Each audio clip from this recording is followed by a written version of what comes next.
심리상담연구소 대표를 맡고 있는 박정민입니다. 여러분 이렇게 참여해 주셔서 감사합니다. 요즘에 이런 논문 가지면 정말 보기 어렵거든요. 하시기도 하고 또 온라인으로 들을 기회도 또 당연히 주어진다고 하니까 들기 어려운데 특별히 애정을 가지고 와주셔서 감사드립니다. 저희가 특별히 기획한 이런 물리학자와 심리학자의 대화의상에 감사한데 여기서 이제 물리학자이신 우리 박광석 대표님은 소개 안 드려도 잘 아시겠지만 저는 아주 오래전부터 알았지만 이렇게 인문학적인 자리에 함께 해주신 것은 지금 처음이라서 많이 기대됩니다. 언제나도 교계의 비전에 대해서 얘기하셨고 종교의 문제점 이런 거에 대해서 얘기를 하셨지 이렇게 학문적인 거 또 특히 중년의 심리학 이런 소속한 주제로 이렇게 자리해 주셔서 아주 감사드리고요. 태명희 실장님은 여러분들이 잘 아시겠지만 기존에 우리 참여회견 생활할 때 단톡방에는 많은 분들이 많이 올라오기도 하는데 아주 심리학계 학자시고 또 유아심리학 책도 쓰셨지만 중요심리학 책도 쓰셨습니다. 그래서 청분이 콜라보를 얼마나 오늘 멋진 자리를 마련할지 기대가 됩니다. 저는 개인적으로 중년의 삶과 활력이라는 주제가 저를 중년에 넣어준 것 같아서 많이 기쁘고요. 여기 모든 분들이 중년이 아닌가 그런 생각하면서 대화를 듣고 나면 우리가 좀 더 활력이 생기지 않을까 기대해 봅니다. 이런 자리도 쉽지 않은 자리고 특히 심리학하고 물리학의 자리는 많이 보기 어려운 그런 자리라서 귀한 자리라고 생각합니다. 여러분 두 분 모시고 경청해서 듣도록 하겠습니다. 기대하겠습니다.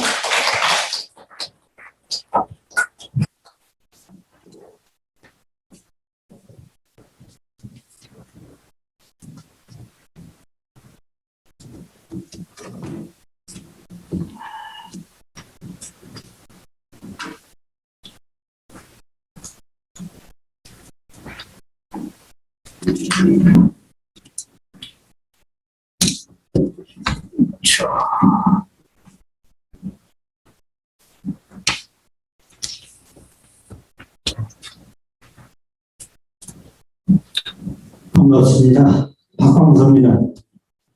제가 이제 물리학을 평생 했기 때문에 전혀 이 인문학적하고는 직접 저는 철학이나 불교하고는 굉장히 관계가 있다고 생각했는데 일반적으로 인문학하고 결합하기가 쉽지 않겠다는 생각을 했는데 의외로 심리학자가 먼저 손을 내밀어가지고 전 자신이 없었는데 내밀어가지고 들어보니까 우리 백 교수님 덕분에 우리 저 소장님 자료도 자주 보고 대화도 나누고 그래 보니까 이게 물질의 그런 성질과 우리 인간의 성질, 심리 어떻게 보면은 유사한 점도 많겠구나 그런 생각이 들어서 사실은 작년 상임대표 맡으면서 이 두 분이 주도하는 모임에 쭉 나와서 같이 공부를 했어요. 거의 안 빼놨을 겁니다, 제가. 네, 그러다 보니까 이런 오늘의 자리가 있게 됐습니다. 최명희 소장님은 이 분야에 아까 소개해드린 바와 같이 이 분야의 독특한 그런 경지를 갖고 계셔서 그것이 다행히도 우리가 소통이 될 수 있는 불교 베이스의 그런 뭐라 그럴까 체계라고 그럴까 그런 논리라고 그럴까 이런 걸 가지고 계세요. 그래서 오늘 혼자 하셔도 되는데 저는 양념으로 물리학을 이렇게 곁들여서 이렇게 반주하듯이 그렇게 하면 되겠다 그러는데, 제가 할 말이 많은 것 같이 또 돼 있네, 보니까. 가급적 우리 최소장님 얘기를 많이 듣기로 하고요. 이게 천천히 하다 보면 한 80분도 할 것 같아요. 그래서 가급적이면은 자르기보다는 압축해서 하려고 그러고요. 뒤에 이제 질문 토론 시간도 좀 있을 테니까. 그래서 가능하면 70분, 그것도, 너무 한꺼번에 하면 질릴 테니까 3부로 이렇게 나눠서 중간에 한 2, 3분 쉬고, 이렇게 해서, 3번으로 나눠서 진행을 해볼까 합니다. 이제 1부는 이제, 나 제대로 살고 있는 거 맞나? 그런 느낌의 그런 얘기. 그 다음에 2부는 나 왜 이렇게 불안해? 중년이 그런가 봐요. 저는 아직 중년이 안 됐는지 불안한 게 없는데. 근데 아까 백 선생님도 지금 우리도 중년이다 그러는데, 난 중년이면은 인생의 그 나이로 중년인 줄 알았는데, 심리적인 중년은 좀 다른가 봐요. 지금 아마 이따 말씀을 하시겠지만, 요즘에 중년의 그거를 한 60대 후반까지도 얘기를 하니까요. 그 다음에 3부는 내 안에 착한 무한 에너지. 그게 이제 우리를 중년의 삶을 활성화하는 마무리가 되겠습니다. 이렇게 3부분으로 나눠서 진행할까 합니다. 먼저 간단한 인사 하시고 진행. 네, 안녕하세요. 최명입니다.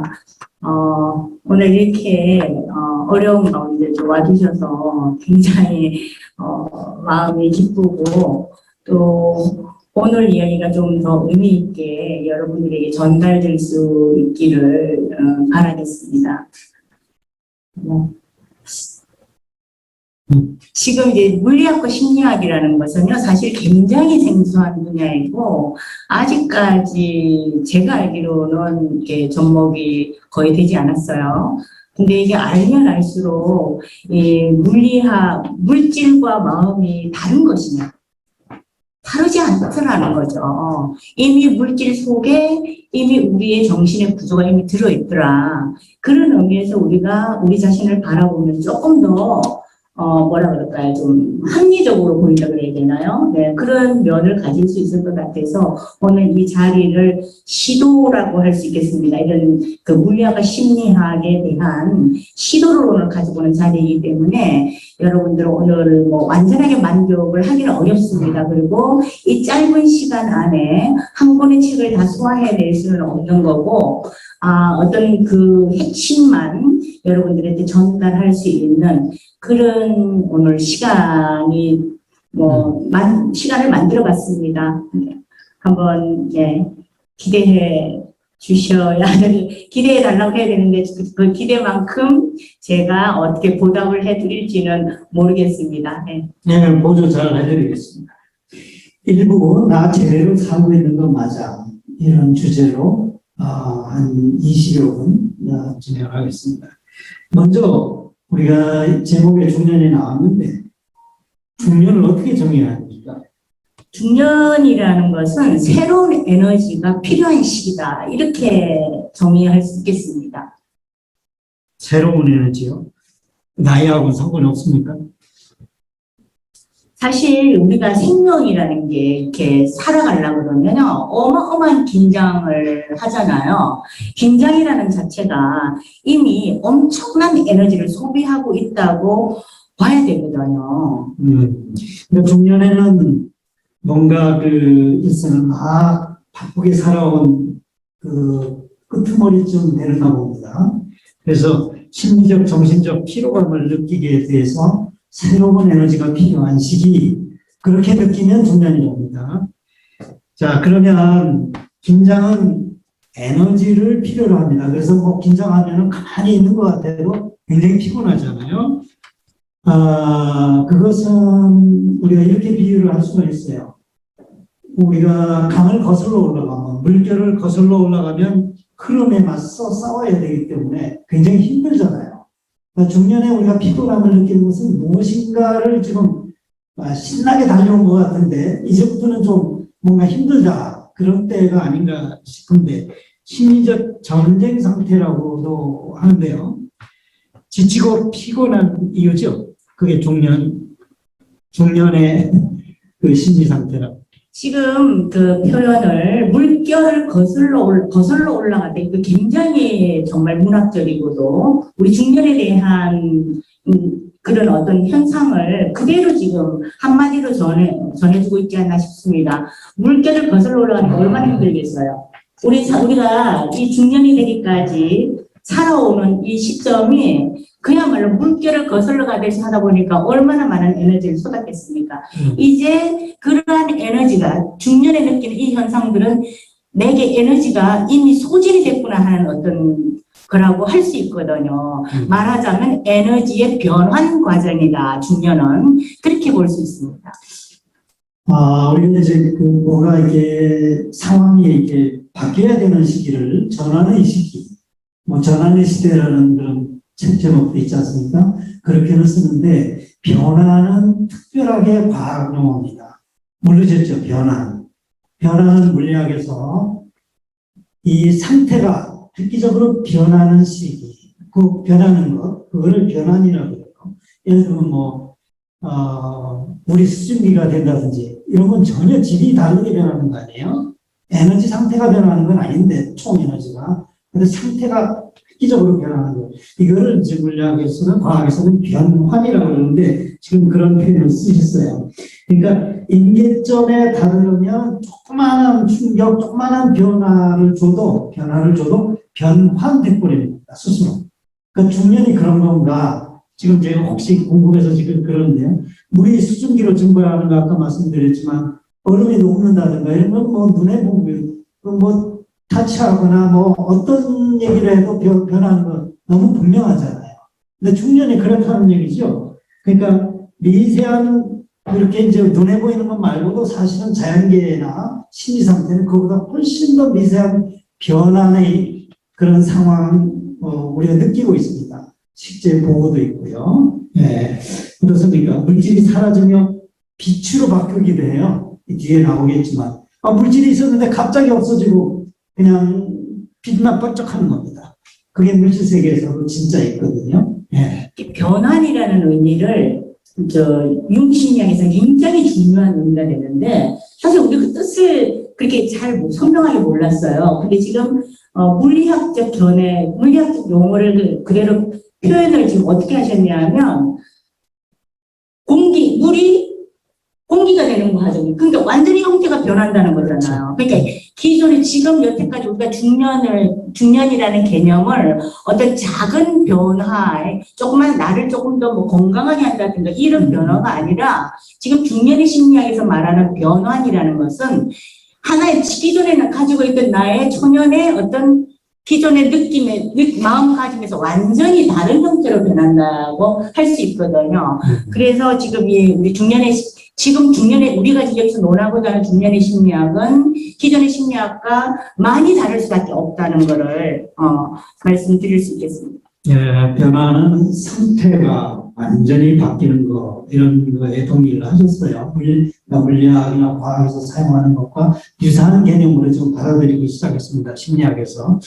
심리학에서 어떻게 그 변화가 있는지는 저는 아직 잘 모릅니다만은 그러니까 그 전환의 관점에서 제시되는 해법들은 어떤 것이 있나요? 전환. 우리 흔히 잘 알고 있어요. 일상에서 머리가 혼란스러우니까 좀 나를 비우고 싶다 이런 명상법도 있고 일기를 써갖고 자기를 좀 더 보듬고 사랑하는 법을 좀 가지자 그런 것도 있고 건강을 더 신경을 쓰자 아니면 봉사활동을 통해서 의미를 좀 더 새롭게 내가 삶의 의미를 깨달아보자든지 이렇게 자기를 기존의 나를 좀 이렇게 다스리고 도닥거려주는 그런 의미가 아마 전환적인 관점에서의 그 방법론, 중년을 위한 방법론이라고 할 수가 있겠습니다. 이건 기분이 바뀌는 정도로 우리가 기분 변환이라고 안 하고 기분 전환 그런 게 무슨 말인지 이해가 되네요. 네. 그렇게 이제 가벼우면서도 다양한 방법으로 나를 좀 위로하는 그런 거를 전환이라고 한다면 변화는 전혀 다른 거다. 그렇게 지금 심리학자가 이해를 하셨어요. 물리학 또는 과학 용어를 그대로 지금 받아들이기 시작한 겁니다. 저한테 말려들기 시작한 겁니다. 예, 그렇다면은 변환의 관점은 그것들과 다르다 분명히 말씀하셨어요. 예. 네, 변환의 관점에 그럼 중년은 어떻게 대처할 것인가? 변환의 관점에서는 기존의 전환의 관점에서는 나를 보호하고 조금 더 이렇게 나를 용기를 붙어주고 뭐 내가 관점을 조금 바꿔보겠다 이거 되었는데 변환의 관점의 중년의 심리학이라는 것은 탈라라고 했습니다. 탈아. 완전히 나를 벗어나서 새로운 관점에서 도대체 내가 누구야? 내가 나의 존재에 대한 어떤 면밀하고 본격적으로는 나를 한번 객관적으로 한번 바라보자. 이런 거라고 할 수 있습니다. 이제 저도 이해를 했습니다. 전환이 아니고 왜 변환이라고 하는지 탈아라고 했습니다. 우리는 내가 없으면 뭐 금방 세상이 다 꺼지는 것 같이 생각하는데 나를 벗어난다. 이 정도면은 변환이 아니죠. 전환이 아니죠, 분명히. 이건 변환입니다. 자기 때문에 사는 건데, 여태까지는. 나를 어떻게 버릴 수 있는데, 이게 이제 불교에도 가까워지기 시작하네요. 이 개념이 그런 것 같습니다. 어쨌든, 에너지 전환이 아닌 변환이라는 점에서, 이 구체적인 중년 해법이 나올지도 모르겠다. 그러니까, 보통 아까 말씀하신 그냥 심리치료 정도의 기분 전환 이런 게 아닌 근본적인 해법이 혹시 나올지 기대가 되기도 합니다. 기존에 저장된 자기 에너지가 쓸모있는 상태에서 쓸모없는 상태로 소진해버린 거예요. 자가발전이 이제 더 이상 안 되는 그런 상태로 간다는 말인가요? 그렇죠. 더 이상 기존의 에너지가 이제 없어진 상태니까 뭔가가 새로운 에너지가 이제 필요하게 되겠죠. 그러면 무엇이 연상이 되는 건 저는 이제 물리학자니까요. 물리학에서 엔트로피 증가와 상당히 유사한 개념으로 받아들이세요. 뒤에 이제 계속 나오겠지만 그냥 에너지 어떤 우리가 뭐 추상적인 거는 뭐든 갖다가 쓰고 버리고 이러는 게 아니라 엔트로피 법칙이라는 거는 이제 뒤에 설명이 나오지만은 이건 조금 물리학뿐이 아니라 뭐 모든 과학에서도 그렇고 생명 문제에서도 그렇고 아마 인문학에서도 이거는 거부하지 못할 만큼 아주 강력한 법칙이네요. 아시는 분은 아시겠지만 뒤에 이제 그 얘기가 계속 나올 겁니다만은 어쨌든 엔트로피 증가라는 그런 거 되돌릴 수 없는 거예요. 일방적인 변화입니다. 이런 개념과 비슷한 개념으로 들려 흥미롭습니다. 엔트로피 너무 떨려요. 목소리가. 예. 엔트로피가 증가한다는 말을 어떤 의미인지 조금만 설명을 해주시겠습니까? 엔트로피 뭐 아시는 분은 아실 텐데 이거 쉬우면서도 어려운 개념입니다. 물리학자들 간에도 그렇습니다. 근데 예를 들면 이렇게요. 에너지가 한 군데로 집중되어 있다, 어딘가에. 집중되어 있으면 그 에너지는 뭔가 숨어있는 에너지예요. 마치 아버지가 큰 수표를 자기 호주머니에 넣고 있으면 든든하죠. 언제든지 쓸 수 있으니까. 그런데 똑같은 에너지를 갖고 있는데도 그것이 여기저기 분산되어 있다. 그럼 뭐예요? 돈이 와이프한테도 가고 자식들한테도 다 나눠주고 나면 그때는 기분 좋지만 쓸모없는 돈이 돼버립니다. 우리가 의도적으로 뭔가 하려고 해도 그렇게 흩어지고 나면 모을 수가 없어요. 이것이 물리에서의 에너지가 그렇게 흩어지는 것을 우리가 엔트로피 증가한다 그래요. 좀 이해가 되나요? 엔트로피. 그런 식으로 하니까 좀 어렵습니다. 어려워요? 네. 조금 더 쉬운 예를 드신다면요? 그러니까 총량은 변하지 않는데 소유하는 것들이 무한히 많아질 수가 있다. 잠깐만요. 이게 뭘 이렇게요? 이렇게 가다가 정지하잖아요. 여기는 분명히 제가 100이라는 에너지를 줬어요, 처음에. 근데 정지했어요. 같은 높이인데 어디로 갔어요? 여기 요 밑에하고 요 책상에 요 분자 에너지로 다 나눠져 버렸어요. 회수되나요? 100년, 1000년을 가도 이놈이 다시 내가 준 거 돌려도 그러고 다시 오지 않습니다. 이것이 소위 쌍방향이 아니고 일방향이라는 엔트로피 증가 법칙이에요. 그럼 만약에 뭐 쉽게 얘기하면은 우리는 사람이니까 사람이 태어나서 나이가 들고 죽는 것을 엔트로피 개념이 높아진다고 하십니까? 그것도 맞습니다. 네. 비가역적인 것, 되돌릴 수 없는 것들은 전부 다 엔트로피로 설명 가능하다. 그러면 어떤 우리가 이제 그거를 심리학적으로 가져오면 좀 자유로워진다, 뭐 이런 개념이 되나요? 그래서 엔트로피를 얘기할 때 그 degree of freedom, 자유도하고 연관을 시킵니다. 한번 아까 예를 들은 건 이렇게 여기다 얘기를 밀어서 정지하는 걸 예를 들었는데, 그거 조금 미묘하다 그러면 제가 이렇게 여러분들이 잘 아는 생로병사. 이거 TV에서 노인 틀었다가 거꾸로 틀으면 다시 애기도 되고 그러잖아요. 요즘은 저 유튜브에서 그런 것도 보여주고 그러는데 다 필름 거꾸로 돌리는 거예요. 인위적으로. 생로병사. 이거 일방향입니다. 또 이제 우리가 쉽게 쓰는 말 몇 가지를 한번 들어볼게요. 우리가 그냥 쓸 때, 그거 엎질러진 물이야. 물 주워 담을 수 있나요? 없습니다. 또, 당겨진 시위 당겨진 거 저거 내가 마음을 쓴다고 해서 되돌아오나요? 안 돌아옵니다. 새나간 말. 우리가 말 조심하라 그럴 때 새나간 말. 주워 담을 수 없습니다. 뒤로 돌릴 수 없어요. 깨진 그릇. 그래서 부부싸움도 조심하라는 겁니다. 말 한마디 의도치 않게 한 말에 그만 1년, 2년 가고 심지어는 2년까지 가는 거죠. 이게 새나간 말. 그 다음에 깨진 그릇, 풍선 터뜨리기. 이런 것들이 절대로 되돌아갈 수 없는 우리의 일상의 경험을 잘 표현해주고 있어요.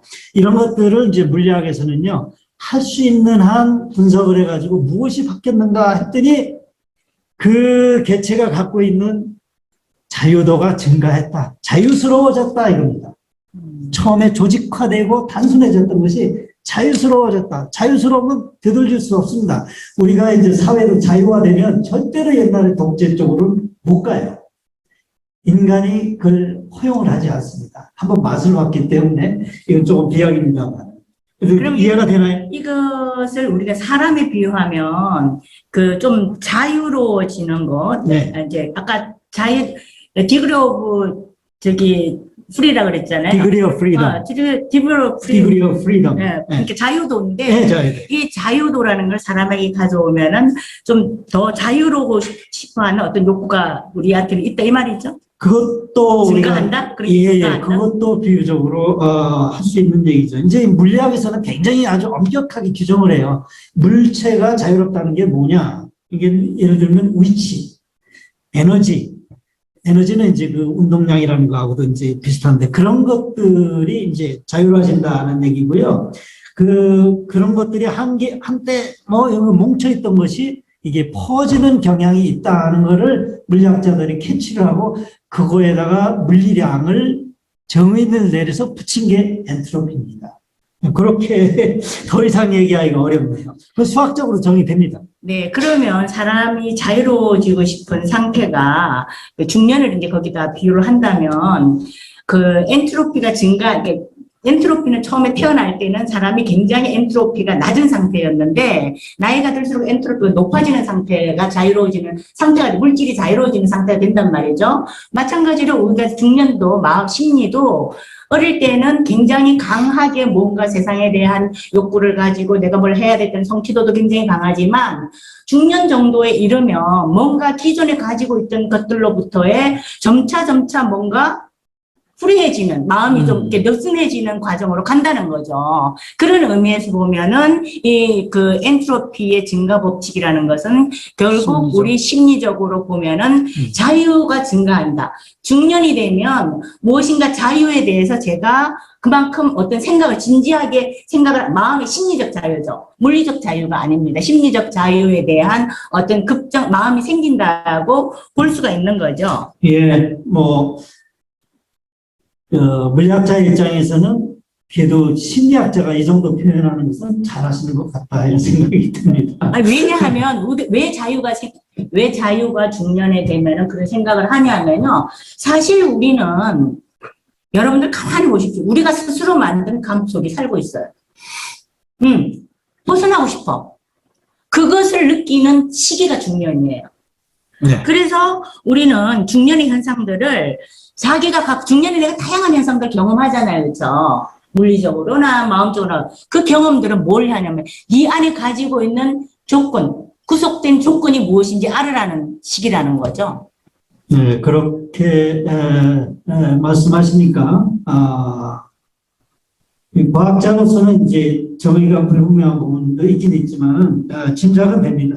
어쨌든 중년이 지금 옛날에는 뭐 50대, 60대 요 정도까지 했는데 지금은 뭐 70대까지라 그랬어요. 어쨌든 상태에 따라서 심신 상태에 따라서 개인차는 큰데 정신적 형상과 밀접한 관계가 있는 것이 중년의 그 개념이 문제고 또 엔트로피하고도 상당히 관련이 있을 것 같다는 생각이 듭니다. 본래 이제 시간이라는 거는요, 객관적으로 존재하는 게 아니에요. 우리는 이제 뭐라고 생각하냐면 나하고는 상관없이 시간은 그냥 물리적으로 째깍 흘러가는 무엇이다 이렇게 생각해요. 객관적으로. 근데 물리학에서는 그걸 포기합니다. 아니 물리학에서 그걸 정확하게 할 것 같은데 포기한다는 게 이상하죠. 물리학은 자기가 개입되지 않은 시간은 없어요. 자기가 개입돼야만 비로소 시간을 정의할 수가 있다. 굉장히 엄청난 인문학적, 철학적 개념이에요. 물리학은 안 그런 것 같죠. 근데 그것이 이제 알면 알수록 시간 개념도 그런데요. 원래 이제 미세한 물질을 연구하는 양자역학에서 그런 이제 편견들을 많이 깨죠. 미세한 입장에 들어가면 우리가 고전적으로 생각하던 거하고 맞지 않거든요. 네. 그래서 이제 자신만의 고유한 리듬이 있다는 것을 느끼게 되는 마치 철학자나 수행자 같은 그런 얘기를 물리학에서도 하기 시작합니다. 그러니까 양자역학적 관점에서 본다면 중년의 심리학에서 말하는 그 시간 개념은 어찌 보면 그냥 인문학자들이 하는 얘기구나 하는 게 아니라 오히려 현대 물리학자 입장에서 보면 이해가 되는 측면이 있습니다. 네, 교수님께서 왜 이런 말씀을 지금 하시냐 그러면요. 이제 약간 혼돈을 하셨는데 실제로 일반적인 심리학에서는 물리적 나이로 이제 보통 뭐 몇 살에서 몇 살까지가 중년이다 이렇게 얘기를 해놓거든요. 그런데 중년의 심리학에서는 물리적 나이로 중년을 정하지 않는다 이거죠. 왜냐하면 사람마다 타고난 에너지가 다 달라요. 지금 방금 교수님 말씀하셨지만 시간 개념을 우리 물리적 개념 안에 묶지 않는 것이 중년의 심리학입니다. 예를 든다면 뭐 부처님 같은 경우에는 굉장히 이른 나이에 내가 누구지? 왜 살지? 지금 뭐지? 뭐 이런 식으로 생각을 했단 말이죠. 마찬가지로 그런데 반면에 우리는 지금 현대에 굉장히 바쁘게 살고 있어요. 너무나 사는데 열정적으로 살다 보니까 나이가 70이 넘어도 내가 왜 살지를 생각해본 적이 없어. 근데 어느 날 굉장히 늦은 나이에 내가 왜 살고 있지? 내가 지금 제대로 사는 거 맞아? 이런 생각이 어느 날 들었다. 그때가 바로 심리적 중년이라는 거죠.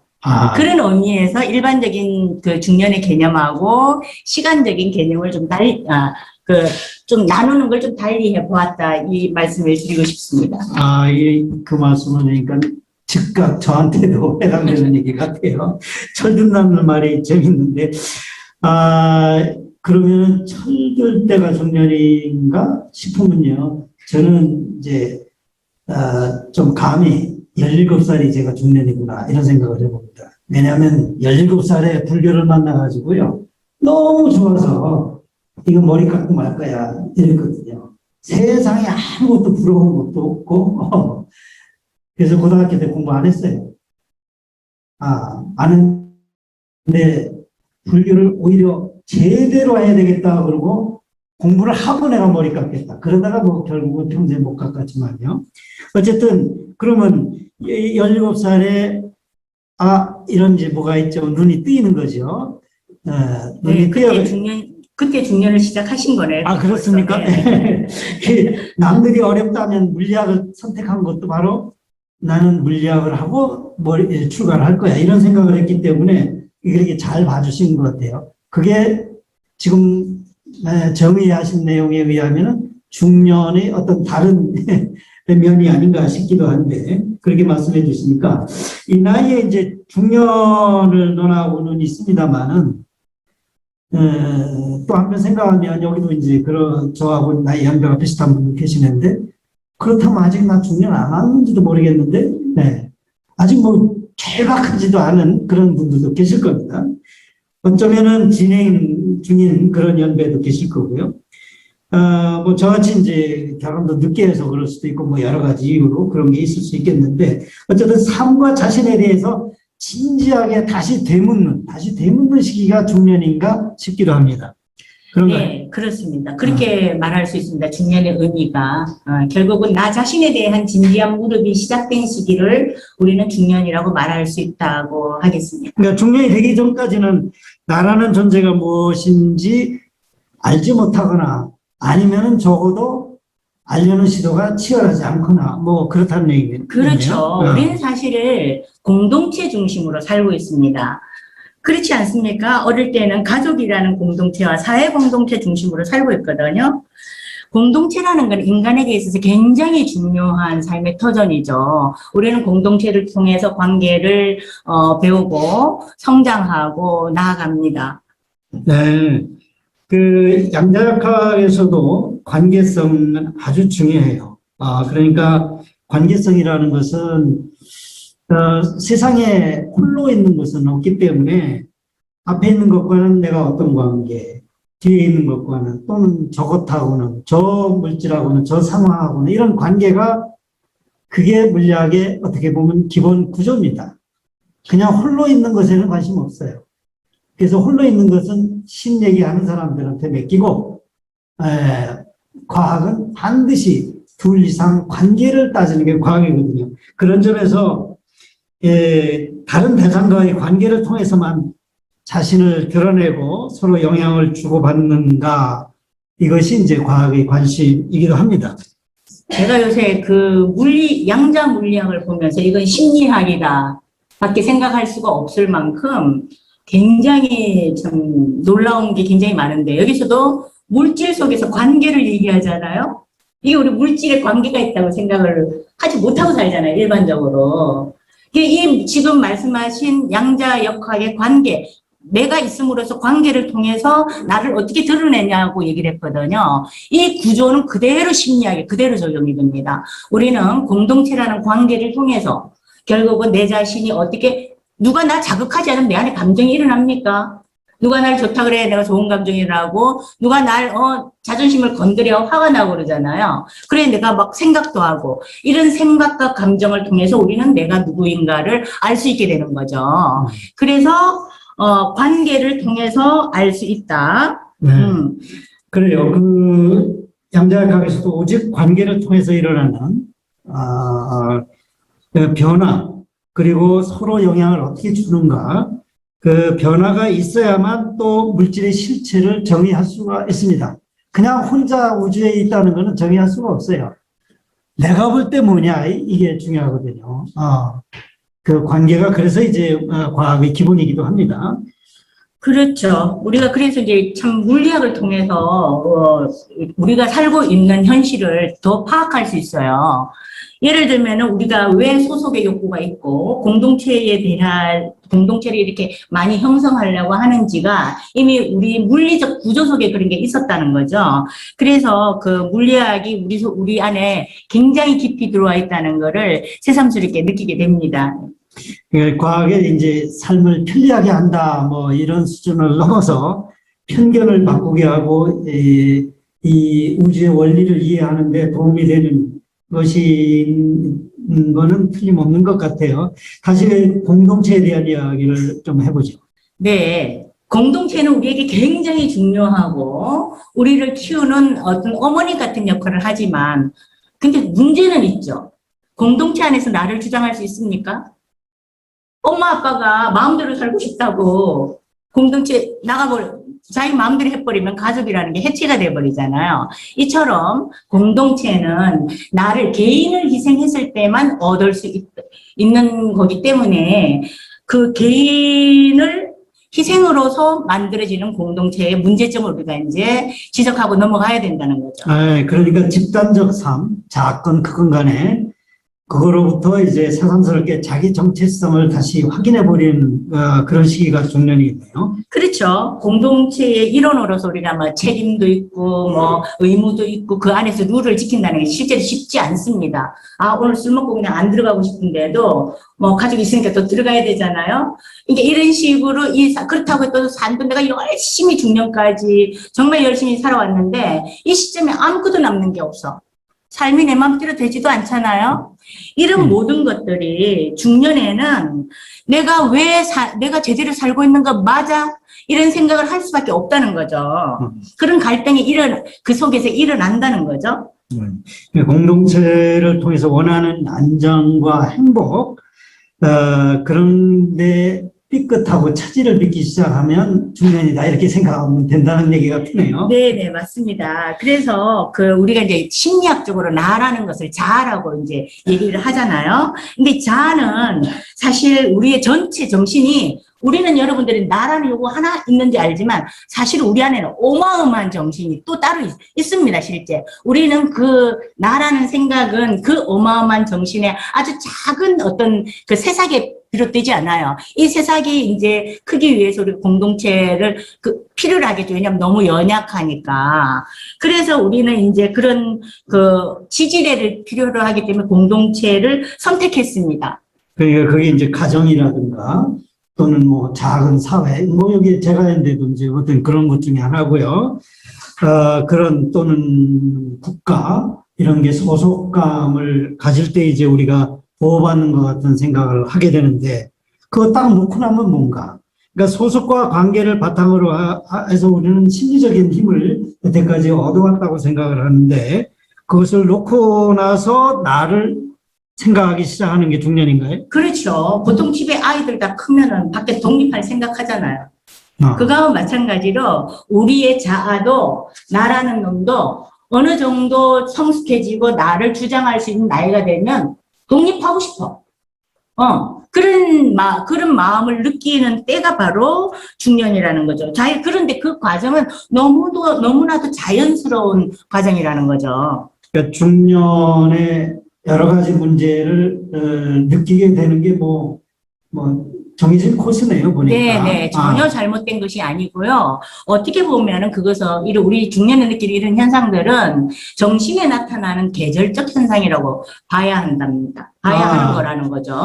그러면 계절에 맞게 사는 방법을 이제 좀 스터디를 해야 하는 그런 필요성이 있네요. 네, 그렇습니다. 우리가 알아야 할 것은 정신의 계절에 대한 정확한 정의가 필요합니다. 우리에게는.